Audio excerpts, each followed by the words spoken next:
ايه يا بنتي انت رايحه فين؟ رايحه احميهم. تحميهم؟ انت واخده العيال كلها تحميها مع بعض؟ إيه يا بنتي بالله عليكي، انت محميه الصبيان مع البنات؟ ايوه، وفيها ايه يعني؟ ما هم اخوات. اخوات؟ ما هم اخوات طبعا يا حبيبتي، عيالي هم عيالك، بس ما ينفعش يا ماما، مش بتكلم على كده، انا بتكلم البنت مع الولد، ما ينفعش. حتى لو تحطيهم ايه بني ويبلبطوا ومش يبلبطوا، تعيدي الصبيان مع البنات. دول اطفال. يا بنتي مفيش حاجه اسمها اطفال، انت بتعودي طفل على حاجه بتطلعيه عليها لما يكبر.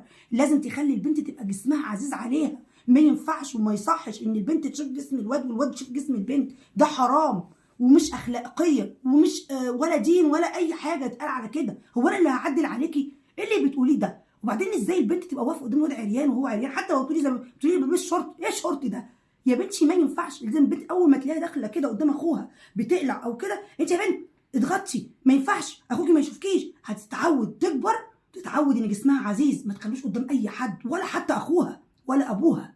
ايه اللي بتقوليه ده احنا في زمن غريب قوي. ايه يا بنتي اللي بتقوليه ده؟ ما ينفعش. كمان ايه ده؟ تعالي هنا كمان. ده من الصبح صحيح لقيتك قاعده مقعده العيال جوه في الاوضه وقافله عليهم الباب.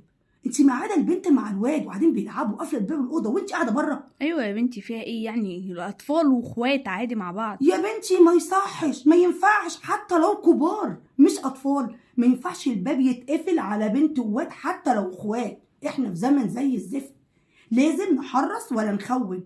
لازم نعود العيل ان احنا مراقبين عليه، احنا واخدين بالنا انت بتعمل ايه، بتجيب ايه، بتحط ايه، كل حاجه واخدين بالنا منها. مش نسيب السيف في ما ينفعش، لازم تحرصي. ايه ده؟ ديننا قال ايه يا بنتي؟